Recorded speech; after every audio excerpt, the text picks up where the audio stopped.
And we're rolling. I have a photographer with me today. My name's ANDEE Blythe of Let Love Rise, where I help you uncover your authentic light and reclaim your joy after loss and grief.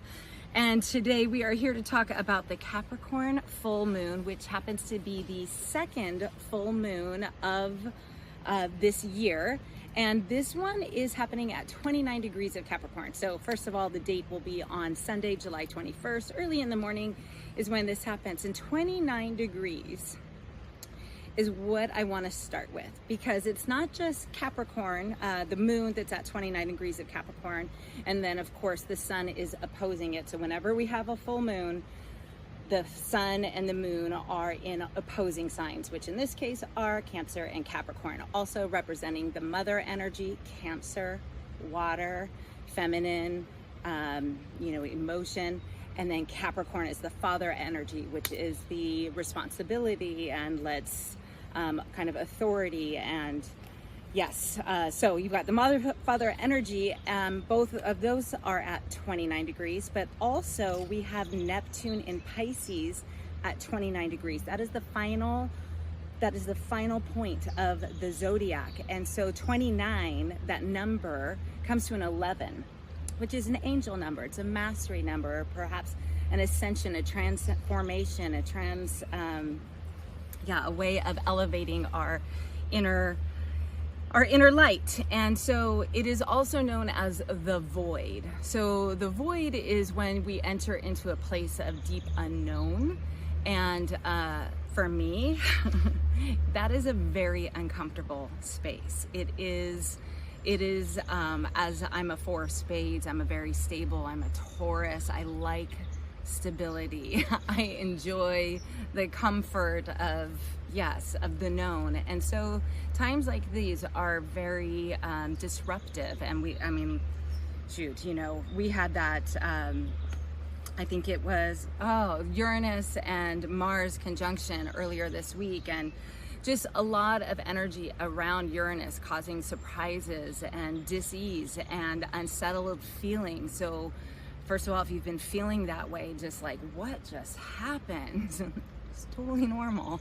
That is what we are feeling energetically on a collective. I mean, we can look to the political arena and what is happening there, both with President Biden being sick with COVID right now, which is the reason that I am offering this extended version of the Capricorn full moon, because for safety of those who I normally gather with under the full moon, I am going to hold this in safe distance because I've been exposed to COVID all around me. And so, we don't need to trigger memories of 2020. We all know what happened back then, but the lessons that we're learning from COVID are something to pay attention to. And it brings us back to that first void that we had 4 years ago. And the energies that are matching right now are as equally intense as what we experienced then. So I wanted to share with you this card from Rebecca Campbell's The Starseed Oracle.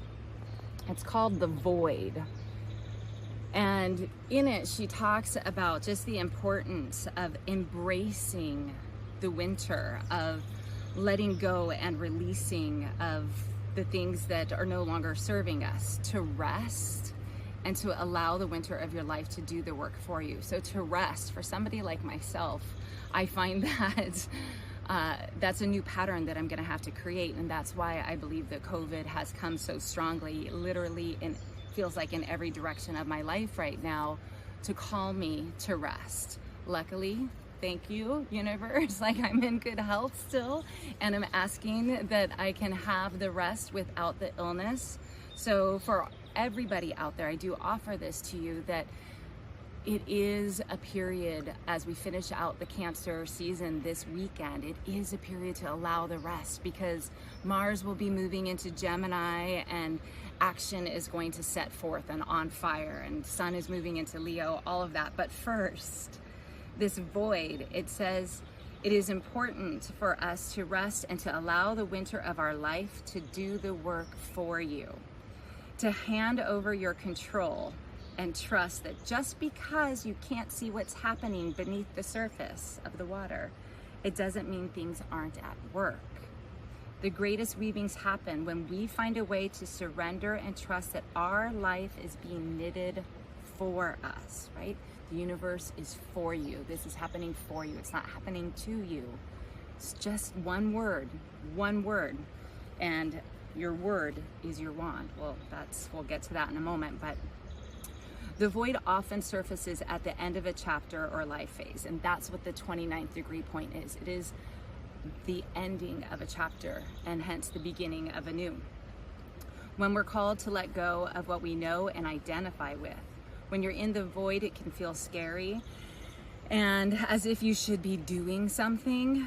However, when this card appears, or when this energy is present for us collectively, it's a sure sign that the most productive thing to do is relinquish control and surrender to the changing mystery of your life. Dude, I'm gonna say that one more time. When this card appears, it's a sign that the most productive thing to do is to relinquish control and surrender to the changing mysteries of your life, entering into the unknown, into the void.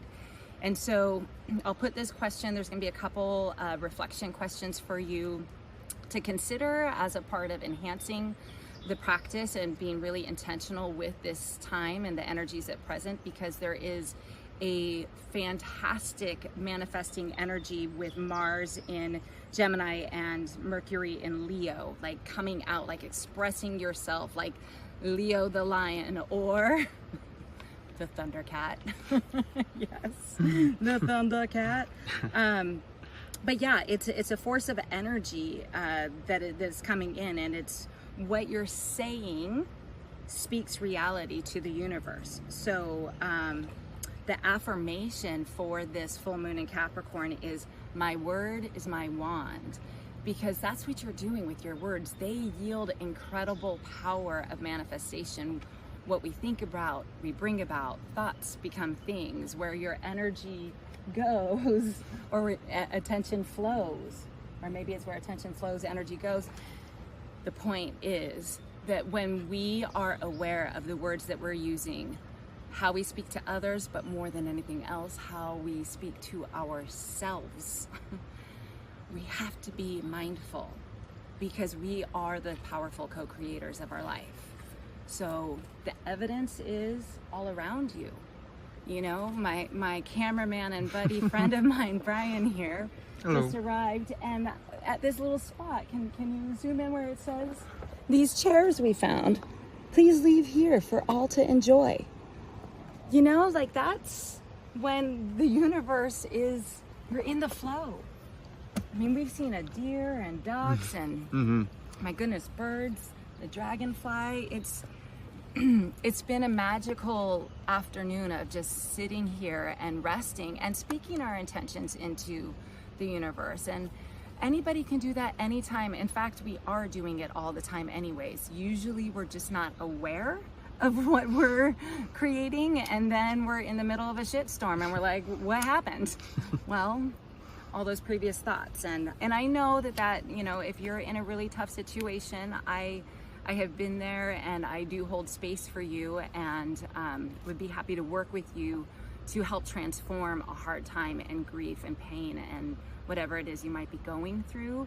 But knowing that we can rise out of that painful state, and mostly through the power of our mind and being aware of the energy. So I'm just so grateful for everybody for tuning in here and listening to what's happening up there, to understand how it is helping us down here. So I am going to just acknowledge that if you would like to know what your astrological birth chart is and you don't know what it is, feel free to message me. I'd be happy to get that for you, or you can go to astro.com, channynicholas.com.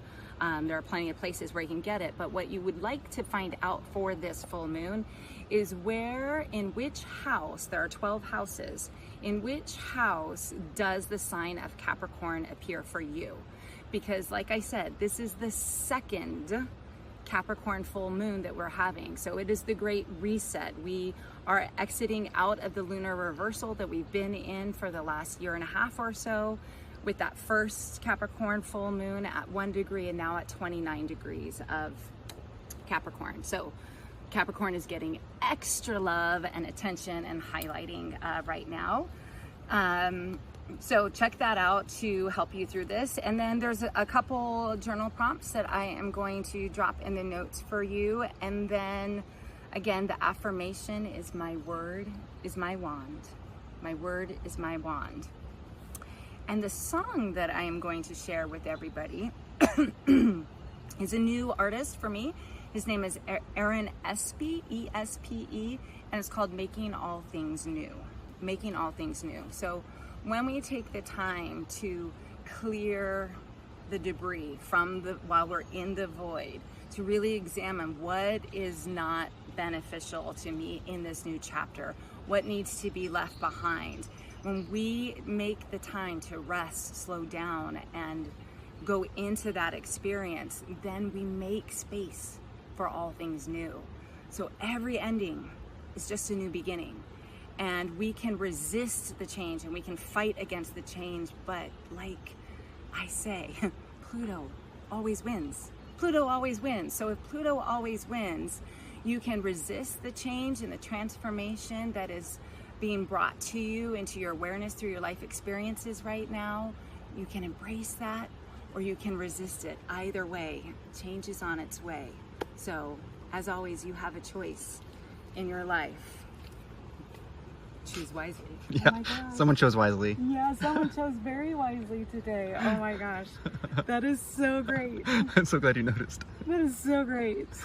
Yes, okay, so what's transforming around or culminating around the Capricorn area of your life, and how have these themes evolved in the past 6 months? So the new moon in Capricorn was on 1/11.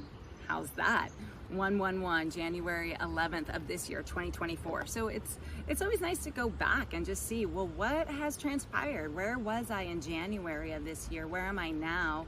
Where was I with the intentions that I set for myself back in January? Do I need to, like what we do on a full moon, do I need to adjust or release, let go, pivot of something, or breathe new life and energy into it, which is, again, that is coming our way next week. The ideas will come with this Mars and Gemini trining Pluto at 1 degree.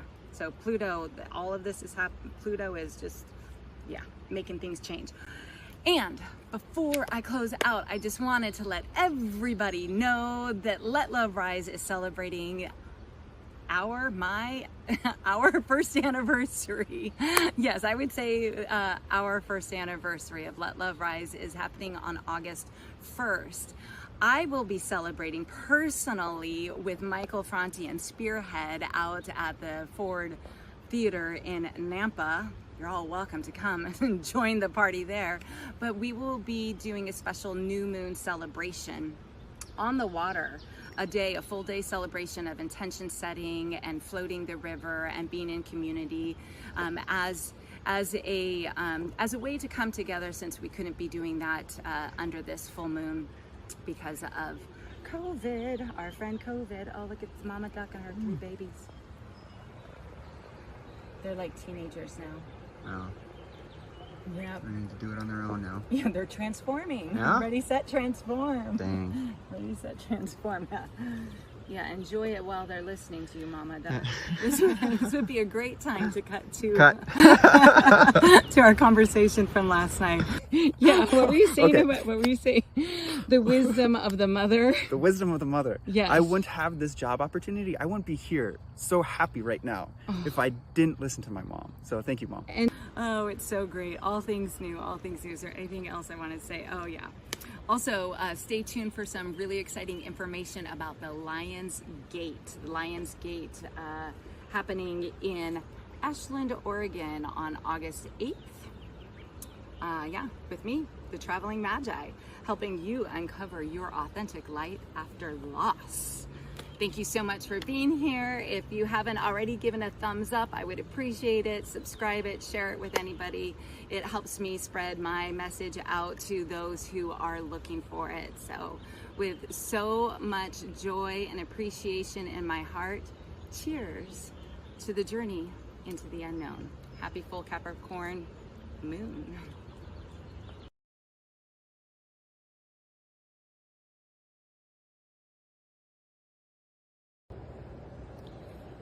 This is Prayers of Honoring Voice by Pixie Lighthorse, and she is going to provide the words for this full moon in Capricorn on honoring fear. It goes like this. Thank you for this day of awareness of my intense desire to flee. My fears are stopping me, keeping me small and hidden in a corner. Stand me up and set me free from this tiny room of shadows where my voice wavers and my shoulders shudder. Help me call them out and name them, beckon them forward so I may face them. Be my strength when I order them to back down. Smoothly guide me through the challenges and anxieties of the unknown. Redefine my relationship to uncertainty. Light up the room with a glimpse of life on the other side of these consuming and irrational discouragements. Remind me that few of my fears actually come true. And even if they have, it doesn't mean they always will. Equip me not for the worst that can happen, but with determination to take all things into consideration with a reasonable and quiet mind. No shrinking back reflexively. Give me pause to reach before reacting. Let me listen to the heart of a loving parent, to the part that's afraid to cross the shaky bridge. Ooh. Let me not be daunted by a devouring sensation of fright, but instead thank it audibly for its cautionary attempt to protect me from harm. Let me learn a new way to console my fears and talk myself through the process. Demonstrate how I can gently dismantle terror and soothe my uneasiness with the wisdom of what I know to be true. Let my voice feel the fright and speak it anyway. It's okay if it trembles. It will not always be this way if I practice. Help me understand what it will be like to be free and take measured steps to get there. Help me with filling me with assurance and hope. It's for the Capricorn full moon.